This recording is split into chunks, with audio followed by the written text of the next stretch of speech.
It's my pleasure to thank everybody who worked on the idea to bringing us to the Azores, to bringing me to this conference in the Azores. And thank you very much for the warm welcome in this first part of the session. And I will talk about multi-perspectivity in qualitative research, and a bit of this has been mentioned already in this introductory remarks and this welcome. And well, we will see what I understand as multi-perspectivity.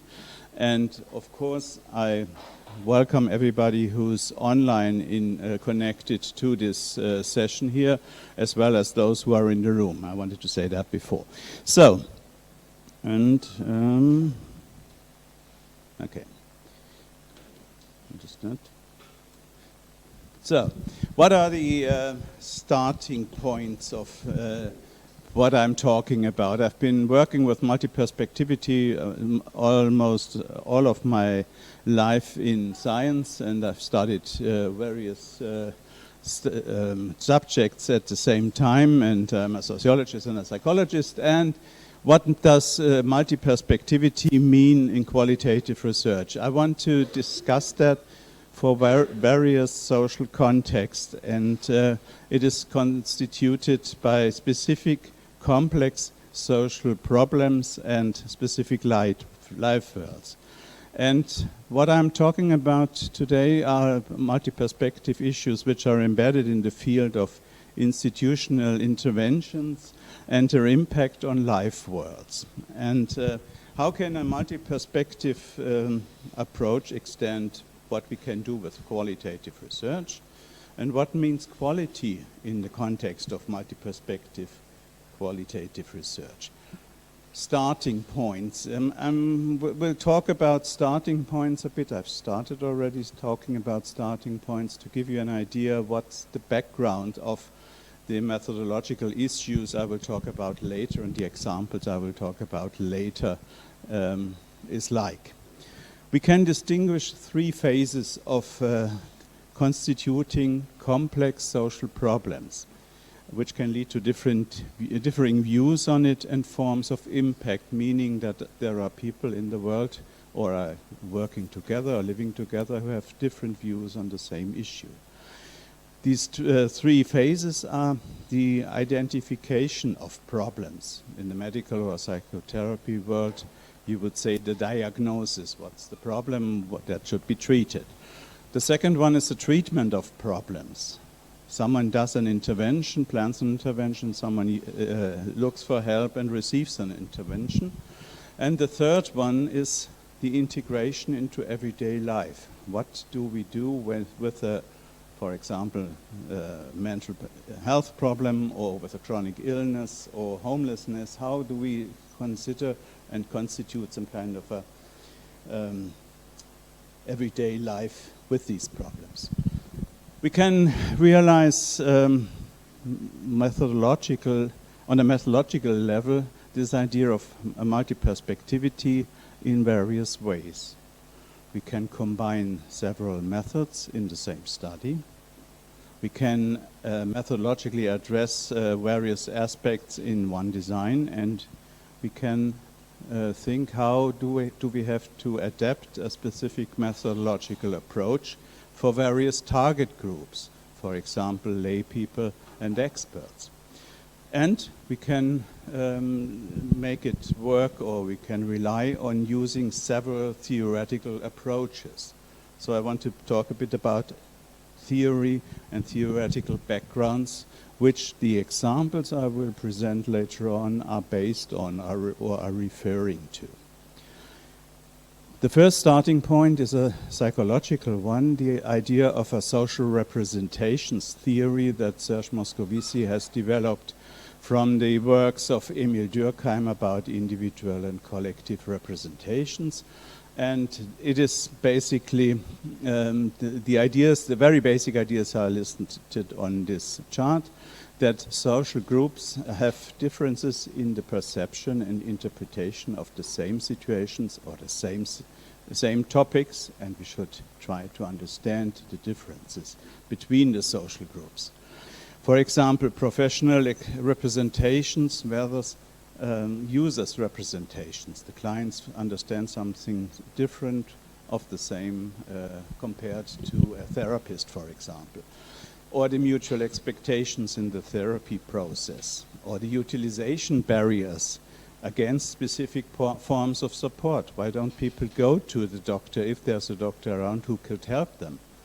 And the last point is, in this context, ill persons versus or compared to peers' understanding of chronic illness. If someone has a chronic illness, he or she wants to continue their social lives, and then there are maybe different ideas what so chronic illness is like and is about, and so on.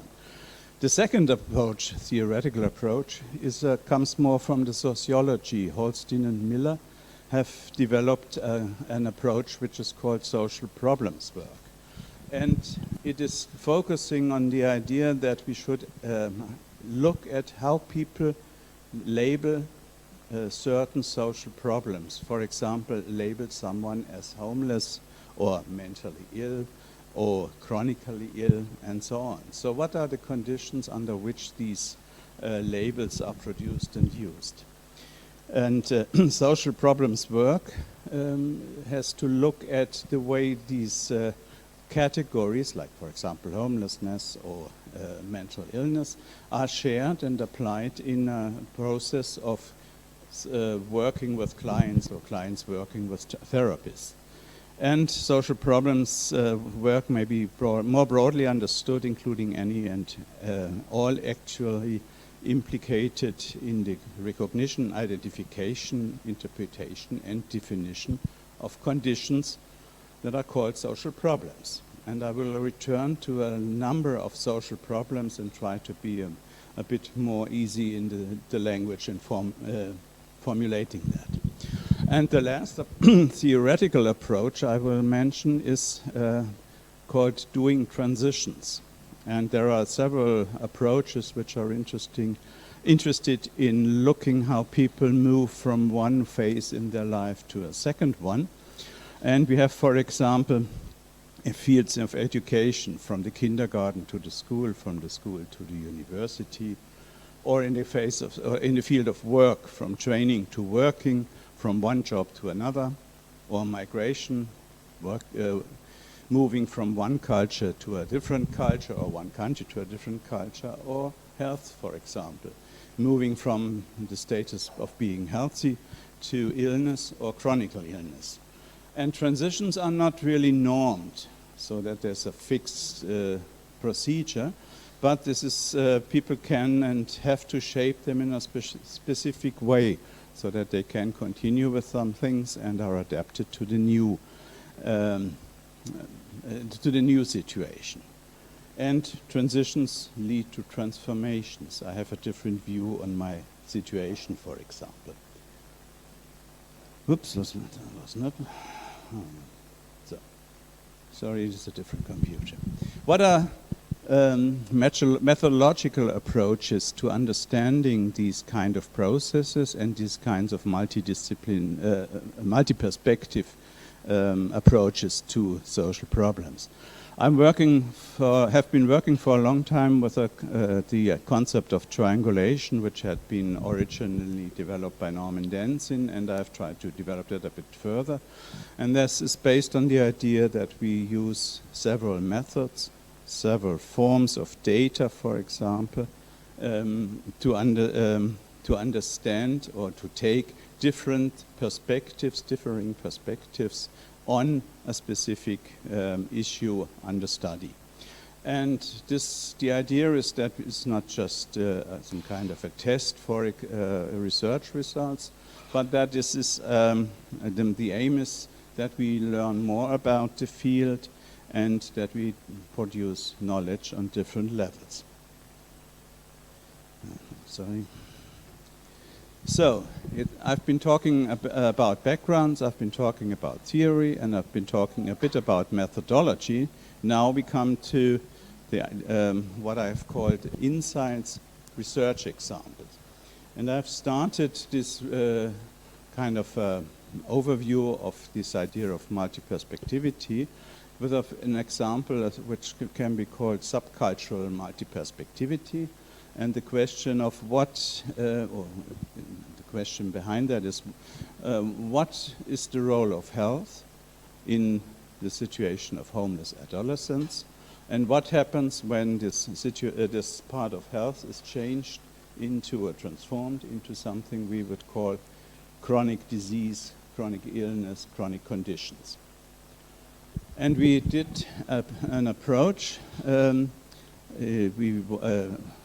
which had several parts for analyzing what happens when homeless adolescents in a context like Germany, for example, become chronically ill. And we did episodic interviews, something we will mention again later on, and we asked them about their representations of health and treatment experiences and how they deal with a chronic disease like asthma or diabetes under the conditions of living on the street.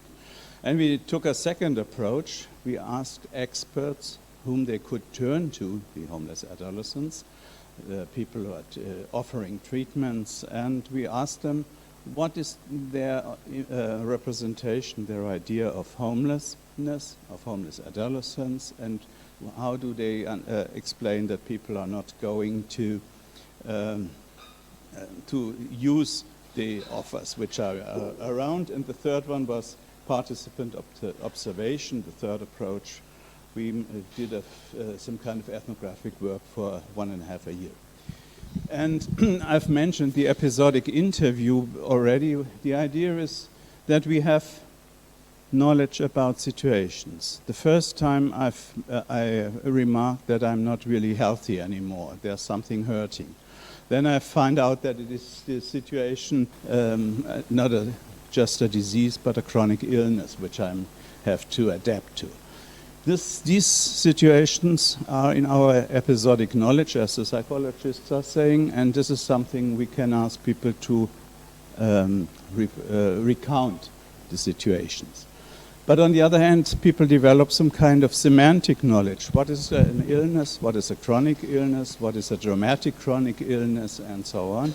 And this is not something which you can present in a narrative, but in an answering questions, because it's part of the semantic knowledge and in a different, organized in a different way, and the interview combines these two approaches. And we did participant observation in addition to interviewing the adolescents and the experts about what we asked. We wanted to know from them, and the idea was that we could contextualize the interview statements. People say, well, it is important to eat healthy food, and then you can look what they are doing in their everyday life, in the observation, for example, and you can maybe address limits which you cannot address in interviews, for example. And we had an observation in which we've produced a field note about fatalism, and this is about a boy who's called Jan, not his real name. He has developed he has a fully developed AIDS, and when he is asked about how he feels, he says he has to be okay, he can get along with it, but there's nothing people can do with him, for him anymore. He goes to the homeless doctor and asks for painkillers, and there's everything he wants and he needs. So this is interesting in this context because we have developed several patterns of using medical services. We asked our homeless adolescents, what do you do when you have problems with your health? When do you go to a doctor? On what does it depend? And we have developed some patterns which were kind of a summary of the answers we received, and you see these patterns here. Sometimes it's self-evident to go to a doctor, sometimes it's mentioned as something we could do if it's necessary, and sometimes it is linked to risk, and sometimes they talk about self-help. And all this can be found in the interviews, but just what I mentioned before about fatalism is not part of the interview data. And so we can extend the perspectives we receive about or using interviews by using participant observation, for example, for people who were not ready to be interviewed. The second advantage in this multi-perspective approach is that we can compare what the adolescents said in the interviews about some issues and what the experts we have in our study said about some the same issues. For example, you see here how they deal with their chronic illness. The adolescents have a resignation, and the experts talk about failure. Alcohol is seen as something to solve problems for the adolescents, and for the experts, they say, well, this is something which obstructs problem solving, and so on and so on. So we see the same topics, but we see the differences between using or referring to these issues, and this can be an explanation why the doctors offer something but which is not used by the potential patients. So let's go one step further. So far I've talked about a subcultural problem and complex social problem, because it's a combination of homelessness and chronic illness. And in the second example, we go one step further, and it's a kind of a cultural multi-perspectivity. We were interested in what happens when people immigrating to Germany with a specific background. In this kind, it was the former Soviet Union and Russian-speaking people.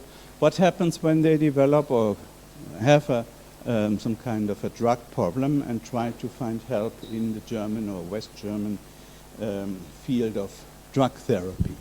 And we did, again, episodic interviews with a number of migrants from different countries, sub-countries or parts of the former Soviet Union, and we were talking with them about drug and alcohol use, awareness, and expectations to support. And we asked the experts in our study who were working in various areas, ready to work with these target groups, about the awareness of the problems and the problems mentioned in the interviews by the migrants. And what we see again is that the same issues are interpreted, contextualized, completely different. The migrants expected something and expressed that they expected something like therapy as repair. I go to the doctor, he gives me something, and then I'm healthy. The experts said, well, this doesn't work like that. In Germany, you have to clarify your history, you have to take some kind of responsibility for your problems. And so we could develop these kind of differences in understanding the issue of addiction of drugs in the context of migration and different cultural backgrounds, and most of the misunderstandings are coming from the cultural background of the potential patients, because they had a different understanding of drugs and drug therapy. So, a preliminary summary. I don't want to summarize all these differences in the two studies that I've mentioned so far, but I want to summarize it, that we can use different methodological approaches for understanding multi-perspectivity. And we can compare the different data sets we produce by using different methods. For example, the expert interviews with the therapists, and the client interviews or episodic interviews with the potential clients. And we can try to see what the differences are and what we can learn from them. And but we have the connection on the level of the data sets. We don't have something like a pair interview. Here is the doctor, here is the patient, and they are both interviewed. We have doctors, we have patients, and we compare the trends. And it's difficult to make a triangulation for the single case. Sorry. So, and triangulation is something which aims at both things. To have combinations of various data sets, for example, interviews and observations, and combinations on the level of the single case. And we try to put that into work without observation, but with approaching several groups or different groups in a third study, which is we can call everyday multi-perspectivity. And it's about peer relations of young adults with chronic conditions or chronic diseases, and how they and what the role of the peers in this context is like. The background of the study is that social relations is an important resource for coping with chronic illness. Peers are a major part of social networks in young adulthood. For children, it's more the parents, and for older people, it's maybe more the family they've founded and they live in. But if you're a younger adult, it is the phase where you are basically related to peers. And the question is, what happens if someone in this peer network reveals that he or she has a chronic disease, whatever chronic disease it is, and the experience is often that it makes the young adults vulnerable. The other people withdraw, the friends withdraw, maybe there's even some kind of mobbing depending on the chronic disease. And the research questions here are, how do young adults with chronic conditions experience their chronic disease? How do they get along for themselves with it? Which are the peers' representations of chronic diseases? And when and how do young adults disclose their disease in the context of their friends and peers and in the school and so on? And how do they develop some kind of dyadic coping? Do they work together in coping? And the bigger background in this assumption is people with a chronic disease have to continue in most cases with what they are doing in their life, for example, their studies, their work, their school, and so on. And what is the role of the peers in this context in supporting people to be able to stay in the university, for example. And just an idea of what we understand or what we included as chronic diseases. Here's a number of diseases which are sometimes more dramatic in their consequences and sometimes less dramatic. And we have age groups, people less than 20 years old, one who's over 30 years, and we can show how these people how the interviewees are distributed over these groups and of age and groups of illness. And the sample 2 is close friends and partners of those interviewees with chronic illness who suggested someone, okay, this is my best friend, this is my partner, you can ask him or her for an interview, and the best friend or partner was ready for giving us an interview. So we have 30 people, close friends and partners, between 18 and 35, and 16 female and 14 male. And the data collection, we used again the episodic interview. We tried to find out what the experience and understanding of the diseases, what changes, relations, acts of revealing consequences, withdrawal, and support they report. And we asked the peers, close friends and partners, for their understanding of chronic disease. relevance, and changes in the relation, more support, withdrawal, things like that. And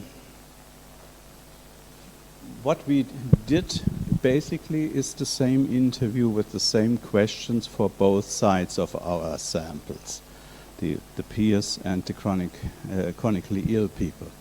But what I want to show with this slide is that we had to adapt the questions about the same issues in specific ways so that we can really get closer to the experience of the peers and get closer to the experience of the chronically ill people. For example, the chronically ill people were asked, which consequences do you experience if you talk about your disease to friends? Could you please illustrate that for me by recounting such a situation?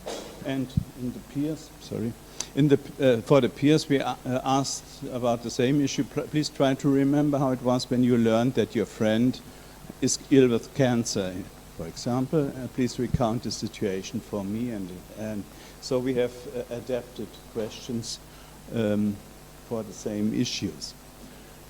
Now we can look what are the peers' representations of chronic diseases, not only the representations of the young adults who are ill, but what are the representations of the social surroundings, environments of something like a chronic disease.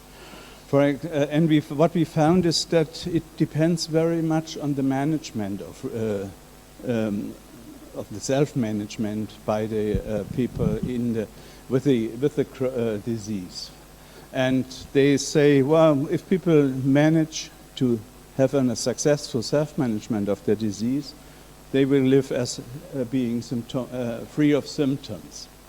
And this means, they say, the chronically ill person is responsible for how he or she or we get along with the disease.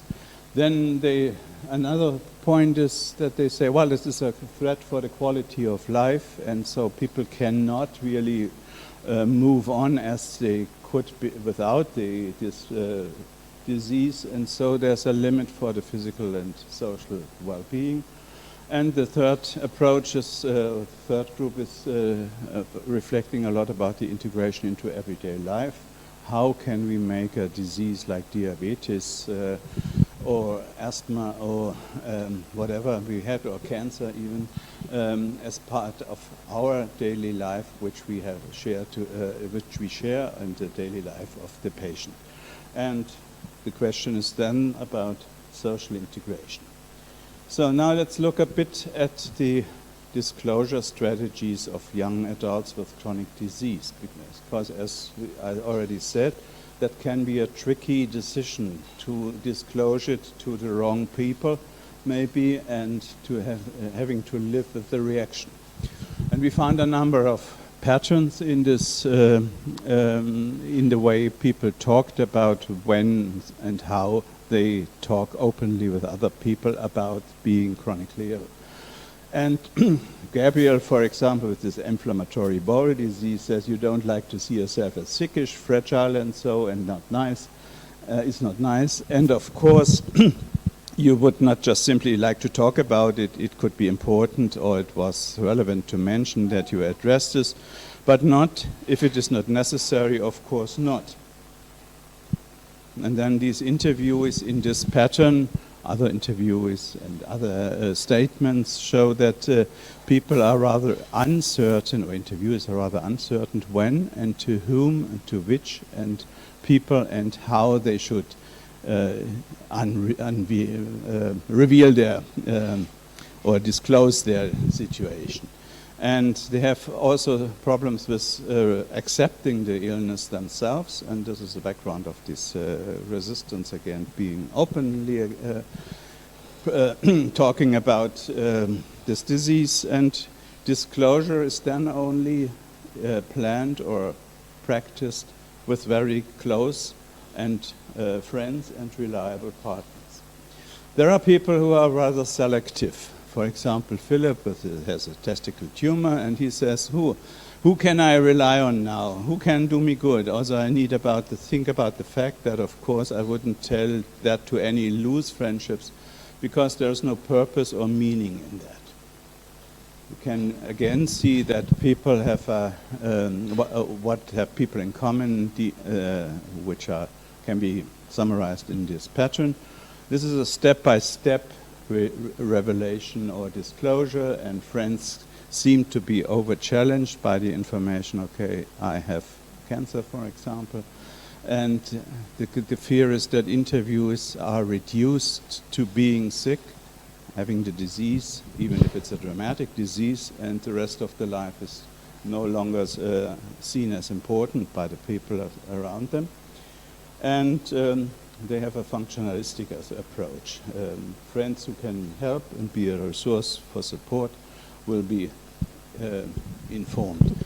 Then extensive openness is another pattern we found, and Henrike, yes, who has cystic fibrosis, says, rather a bit late, and said, well, that I have been living my whole life with it, and I don't get up every morning and wish for me, wow, it could be, if I only would not have this cystic fibrosis, then it is also not very pleasant if people put you on this corner, and oh my dear, that's also bad, and I found my way of dealing with it. So she doesn't want to be in the, only in the misery corner. And here we see that people can manage to make the illness as a part of their identity. And they try to integrate a wider circle of people in the knowledge, in the shared knowledge about the disease. And they want to, they talk about people should know about chronic disease. This is something in the society, in our age group, and so people need to know that people have that, other people have that. And again, I know most people do not work with tables in qualitative research, but what I want to show here is these are these patterns we found, and we can see what we found more often and less often, but we can also see that it is not something which only depends on the type of disease the people have. All of these patterns are found in all types of diseases, and there are various patterns found for each disease. And then we can further look at the relations in the process of the disease. Alexander, who has an inflammatory bowel disease, said patronizingly, from a very privileged health situation in which that person is still to try to give advice. And if you say that does work, please believe me, I don't enjoy being ill, please believe me about that. And here we see the transformations of the views and of the relations, and that the whole life can be transformed due to the chronic disease. And we find several patterns again. People can be looking for this peer support, which is intensified by the revelation of the disease. There's a process of normalization and so on. And we see also negative transformation of peer relations. People feel misunderstood by their peers when they talk about their disease. They feel ignored by the peers, and they again describe a feeling of a comprehensive disease-related alienation. Here's the world of the normal and the healthy, and here's the world of the ill and the chronically ill people. So, what are the transformation of social relations seen from the peers' perspective? Peers may think that they are that chronically ill people don't care enough about themselves or the disease. Peers may feel over-challenged by the way they are utilized to support persons, and They also see the chronic illness as something supporting coherence in the relation, and see the disease as a trigger for intensifying relations. So there are a lot of positive aspects as well.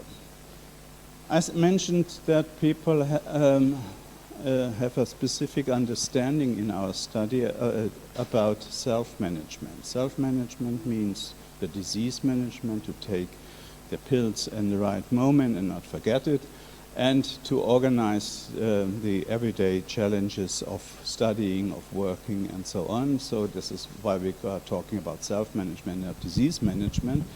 And we find examples in which this self-management has become something which we can call dyadic, because they develop a style of working together, going to thick and thin, for example, and seeing self-management as a teamwork, or accepting illness and getting it on its way so that we can live, and both can live better with the disease of the patient as in other cases.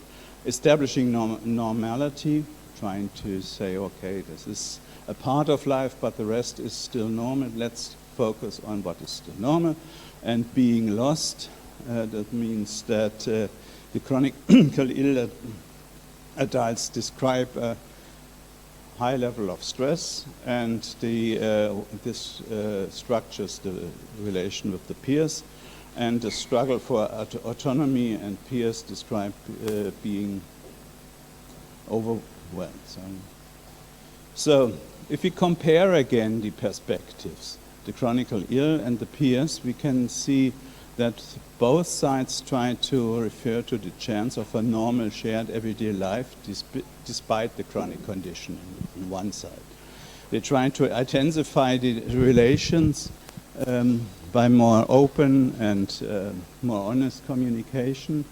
Illness can be seen also as a barrier for shaping the relation in a positive way, and they refer to being over-challenged by the situation, by the disease, and by the need to adapt the relations to their situation. And we found these various patterns of dyadic coping and dyadic support in the self-management, which is something which was for a long time not that much discussed.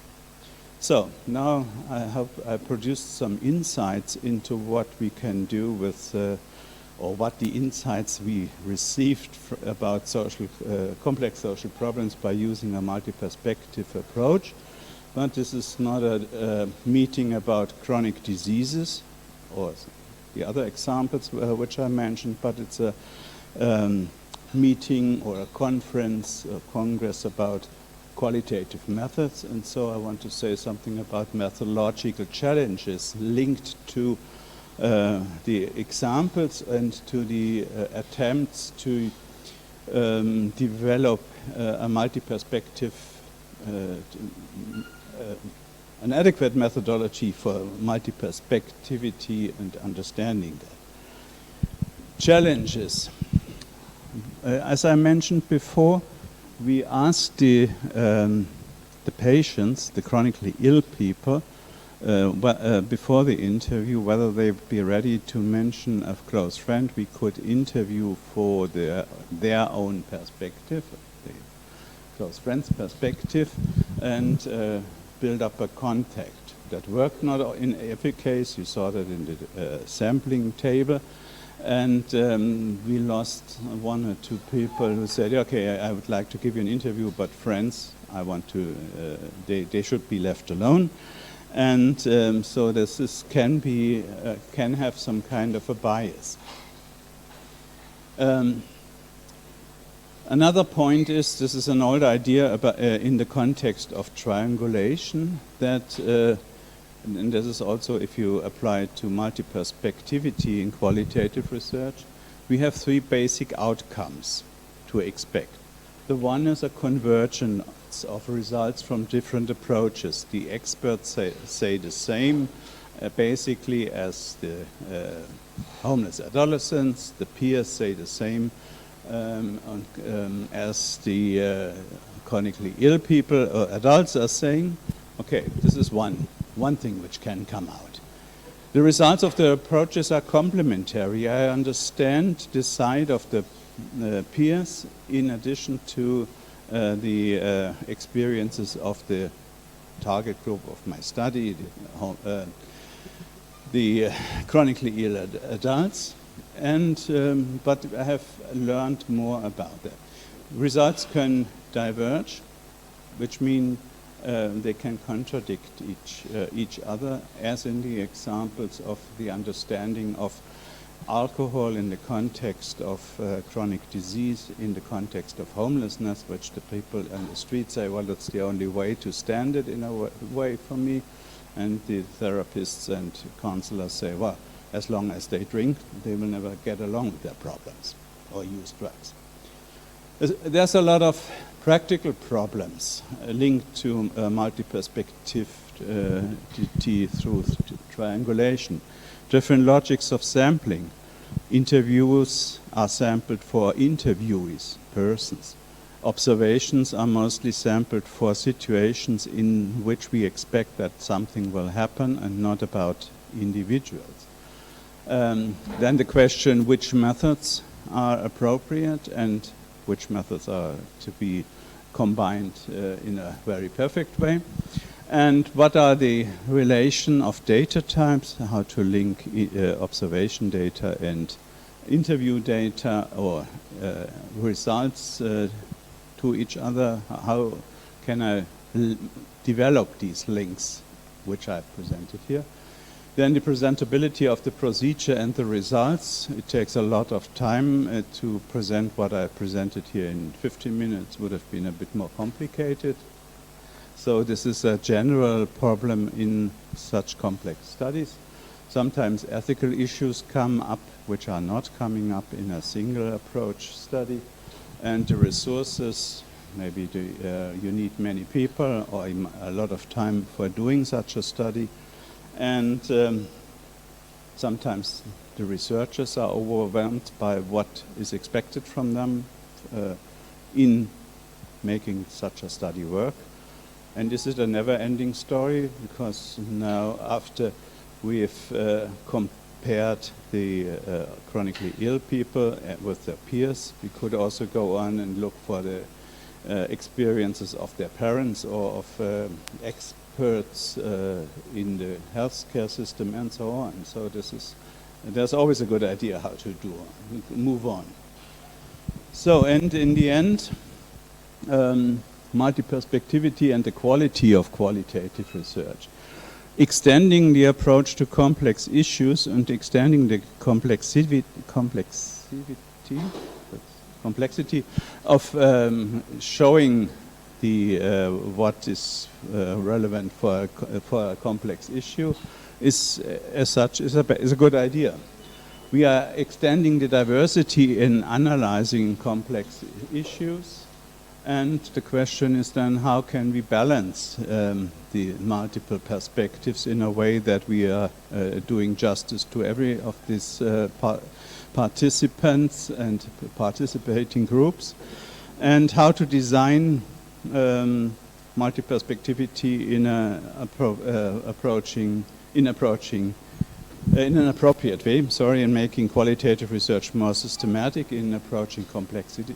Complexity can be another issue in this context, and making qualitative research more sound and more transparent, and not just focusing on a very small number of people who have been selected for an interview, but having some kind of a systematic comparative perspective in this whole study. And I'm coming to the end now, and it is allowing for addressing contradicting perspectives in the field when we take several approaches in this context. And we can bring the approaches I mentioned as theoretical backgrounds together again in this chart here.